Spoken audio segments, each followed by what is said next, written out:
പ്രിയപ്പെട്ടവരെ, ലോക ചരിത്രം കേട്ട, മനുഷ്യകുലം കേട്ട ഏറ്റവും വലിയ ധാർമ്മിക പ്രബോധനം മലയിലെ പ്രസംഗത്തിലെ ഒരു ഭാഗമാണ് നമ്മുടെ ധ്യാന വിഷയം. ഇത് നോമ്പിൻ്റെ 3-ാം ഞായറാഴ്ചയാണ്. വിശുദ്ധ മത്തായിയുടെ സുവിശേഷം 6-ാം അധ്യായം 1 മുതൽ 6 വരെയും 16 മുതൽ 18 വരെയുള്ള തിരുവചന ഭാഗമാണ് നമ്മുടെ ധ്യാന വിഷയം. മലയിലെ പ്രസംഗം 5, 6, 7 അധ്യായങ്ങളിലായിട്ടാണല്ലോ മത്തായി ശ്ലീഹ വിവരിക്കുന്നത്.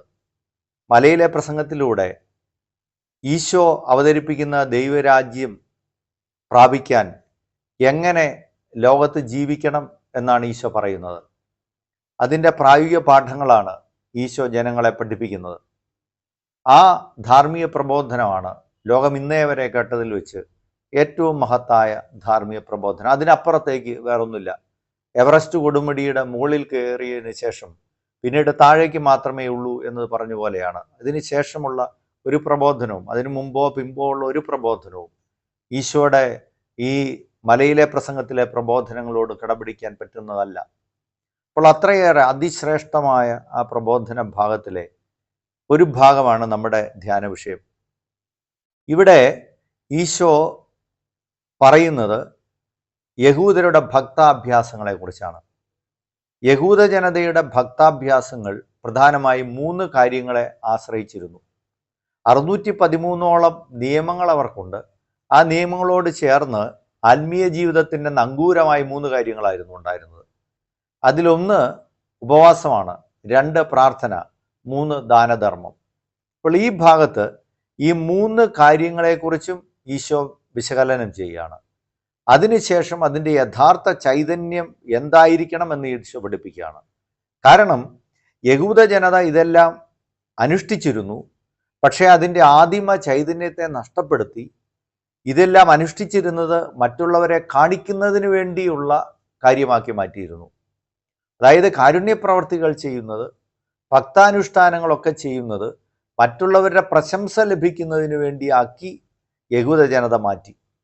അതുകൊണ്ടാണ് ഈശോ പറയുന്നത്, ഇങ്ങനെ നിങ്ങൾ ചെയ്താൽ നിങ്ങൾക്ക് പ്രതിഫലമുണ്ടാകില്ല. ഒന്നാമത്തെ കാര്യം, ദാനധർമ്മം യഹൂദ ജനതയെ സംബന്ധിച്ച് എത്രമാത്രം ശ്രേഷ്ഠമായിരുന്നുവെന്ന് ബൈബിളിലെ പഴയ നിയമത്തിലെ പല ഭാഗങ്ങളിൽ നിന്ന് നമുക്ക് വ്യക്തമാകുന്നുണ്ട്. പ്രത്യേകിച്ച് തോബിത്തിൻ്റെ പുസ്തകം 12-ാം അധ്യായത്തിൽ അവിടെ റഫായേൽ മാലാഖ തന്നെ വെളിപ്പെടുത്തി തോബിത്തിനോട് പറയുന്നുണ്ട്, ദാനധർമ്മം, ഉപവാസം, പ്രാർത്ഥന, ഉപവാസം, നീതി എന്നിവയോടുകൂടി പ്രാർത്ഥന നല്ലതാണ്.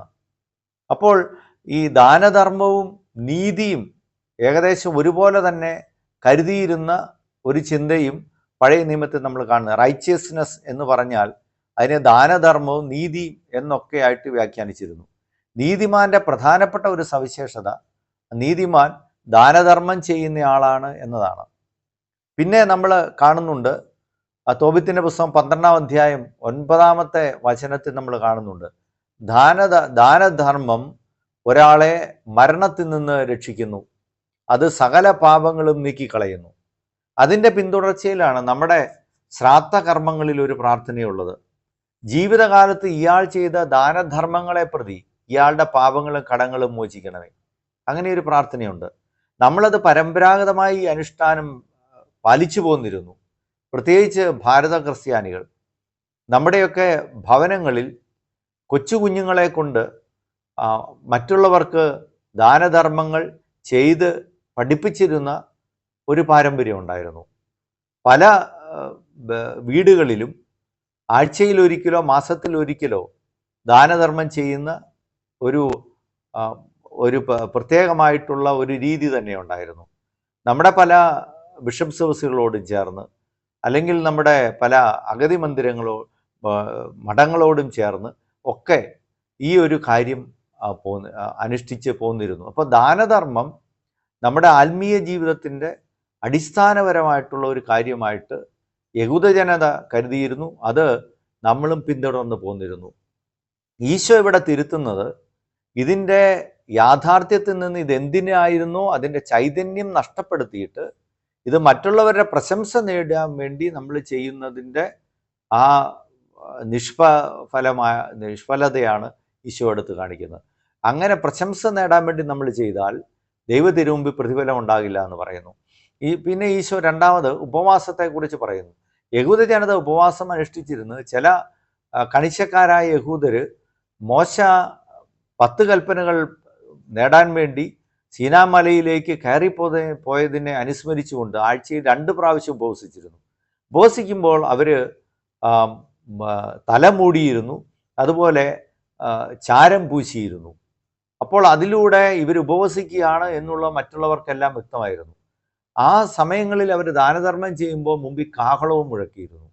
ഇതിനെയെല്ലാമാണ് ഈശോ കർശനമായി തിരുത്തുന്നത്.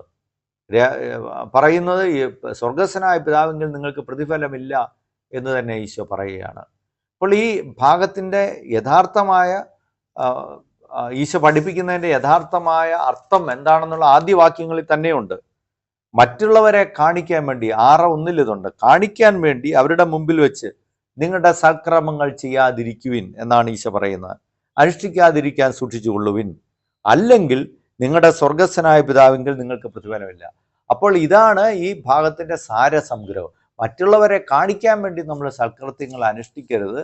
അങ്ങനെ ചെയ്താൽ സ്വർഗസ്വനായ പിതാവിൻ്റെ പക്കൽ പ്രതിഫലമില്ല. പിന്നെ എങ്ങനെയാണ് നമ്മൾ ചെയ്യേണ്ടത്? അത് ഈ ഭാഗത്ത് ഓരോന്നും എടുത്തിട്ട് പറയുന്നുണ്ട്. ഉപവസിക്കുമ്പോൾ അത് രഹസ്യമായി ചെയ്യുക. രഹസ്യങ്ങൾ അറിയുന്ന പിതാവ് നിങ്ങൾക്ക് പ്രതിഫലം നൽകും. ദാനധർമ്മം ചെയ്യുമ്പോൾ മറ്റുള്ളവരെ പ്രശംസ ലഭിക്കാൻ കപടനാട്ടിക്കാർ തെരുവീതികളിലുമൊക്കെ ചെയ്യുന്നത് പോലെ നിന്റെ മുമ്പിൽ കാഹളം മുഴക്കരുത്. അത് അപ്പോൾ രഹസ്യമായിട്ട് ചെയ്യുക എന്ന് പറയുന്നു. അപ്പോൾ ഓരോ കാര്യങ്ങളും അങ്ങനെ തന്നെ. ഉപവസിക്കുമ്പോൾ, ദാനധർമ്മം ചെയ്യുമ്പോൾ, പ്രാർത്ഥിക്കുമ്പോൾ രഹസ്യമായി പ്രാർത്ഥിക്കുക.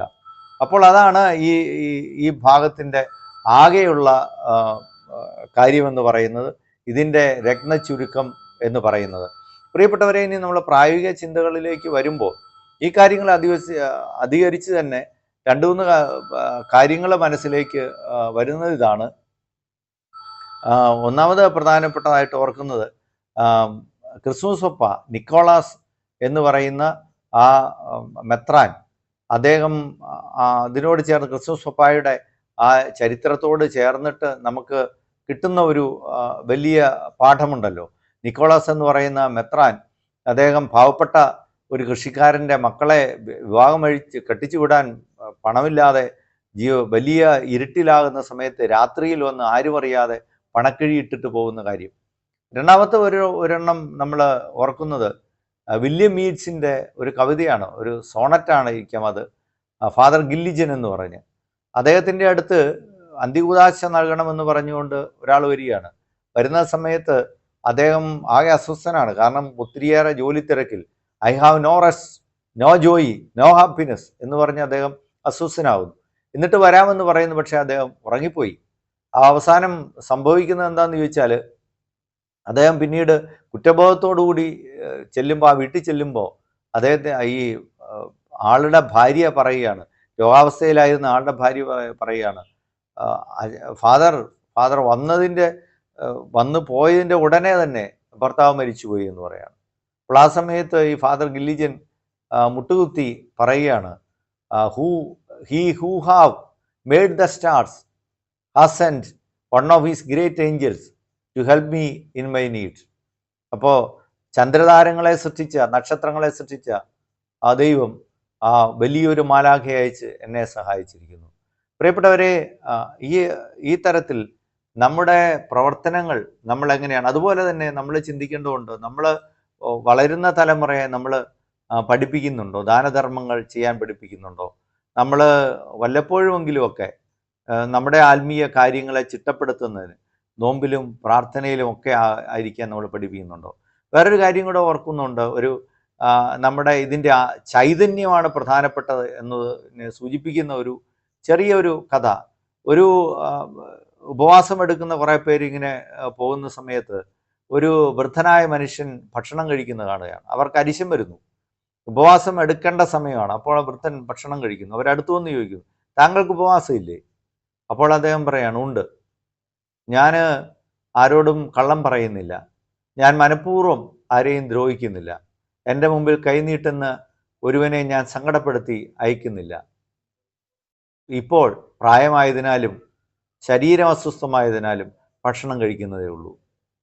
ആട്ടെ, നിങ്ങൾക്ക് ഉപവാസമുണ്ടോ?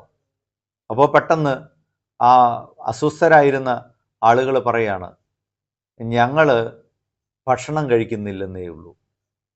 അതായത് പ്രിയപ്പെട്ടവരെ, ഇതിൻ്റെ ചൈതന്യമാണ് പ്രധാനപ്പെട്ടത് എന്നുള്ളതാണ്. ആ ചൈതന്യത്തെ മുൻനിർത്തി പ്രവർത്തിക്കാൻ നമുക്ക് സാധിക്കട്ടെ. Subscribe now and press the bell icon. Never miss an update.